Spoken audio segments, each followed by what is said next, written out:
voyage, une mouche sèche pour la truite. Je viens débuter sur un hameçon numéro 12 1170 de chez Daichi avec du fil 8-0 de chez Uni de couleur blanc.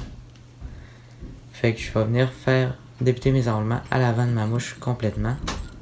Puis je vais me rendre jusqu'à la pointe de l'ardillon où est-ce que je vais pouvoir venir poser mon premier matériau qui va servir à faire la queue de ma mouche.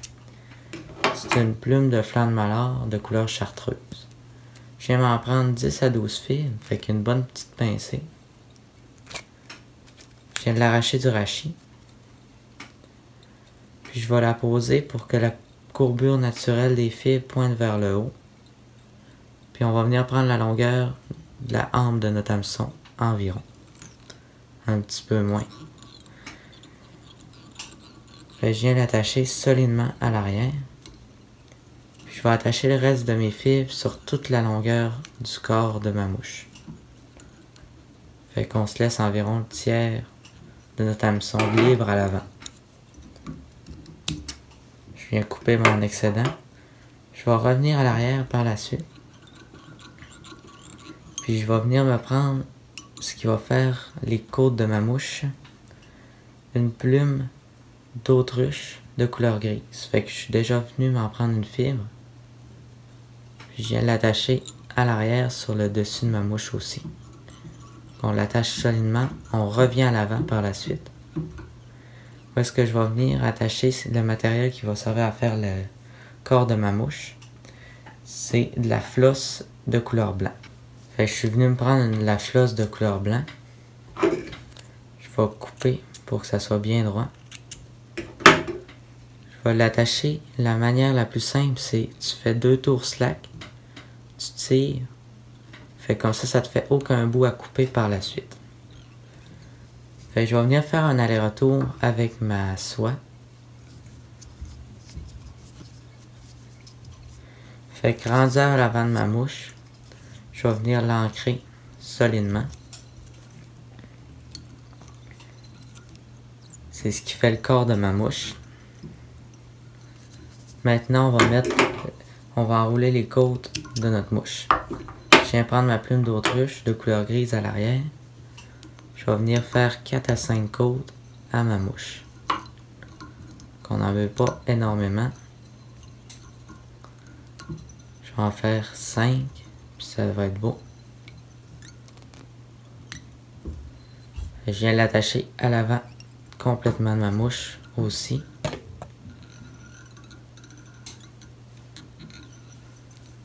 Et voilà, on peut venir couper l'excédent de notre plume d'autruche.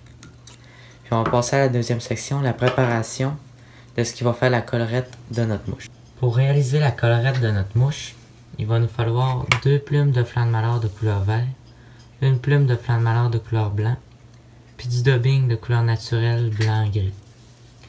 Je vais venir prendre la première plume de flanc de malard de couleur vert,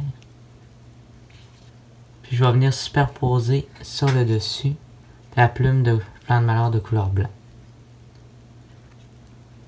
Puis la dernière plume de flanc de malard de couleur vert, je vais venir la poser sur le dessus de toutes. Fait qu'on vient mettre notre plume de couleur blanc en sandwich entre les deux.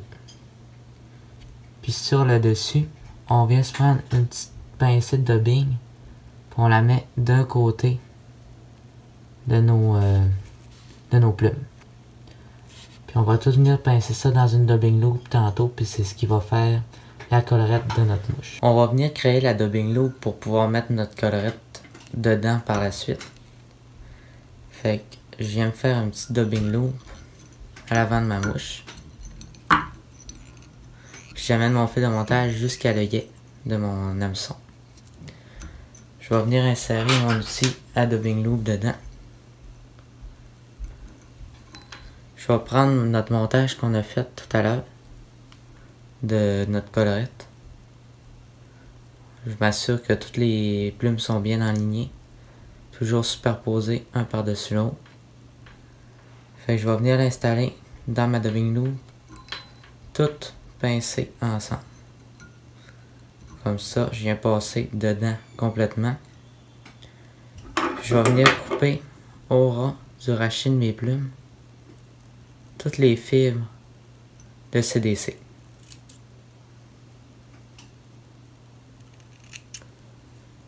Et voilà. Par la suite, on peut venir spinner tout ça.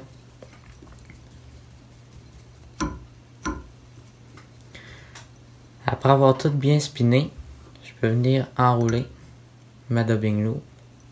Moi, ce que j'aime bien faire, c'est venir la pincer avec une pince à queue.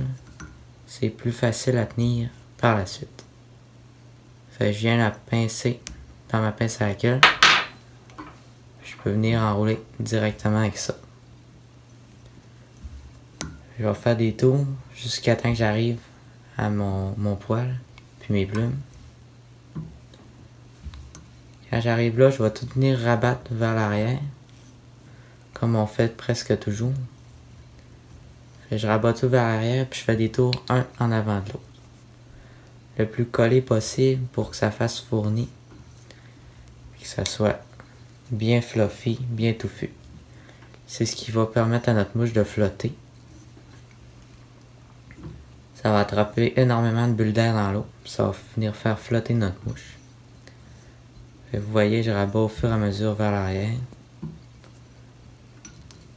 Quand on a fini de l'enrouler, je vais venir attacher ma dubbing loop à cet endroit-là. Faire quelques tours de fil de montage. Je peux venir couper mon reste de dubbing loop. Je vais rabattre vers l'avant toutes mes plumes de CDC. Je peux venir donner quelques coups, question de les démêler. Par la suite, on va venir tailler ça à une belle longueur. J'aime bien tailler, on va faire une petite ellipse. Je taille toutes mes poils comme il faut. On prend son temps pour que ça soit beau. On peut venir même faire une petite coupe à l'arrière, question que ça soit plus droit. Moins tout écrasé. Comme ça, je trouve que c'est quand même bien. Il en reste un ou deux. Et voilà. Je vais venir tout rabattre vers l'arrière. Je vais faire la tête de ma mouche. Je peux venir faire mon nœud de finition. Puis je vais venir mettre une goutte de lac, puis le montage va être terminé. Petit nœud de finition. Quelques tours. Je viens le serrer solidement sur la tête de ma mouche.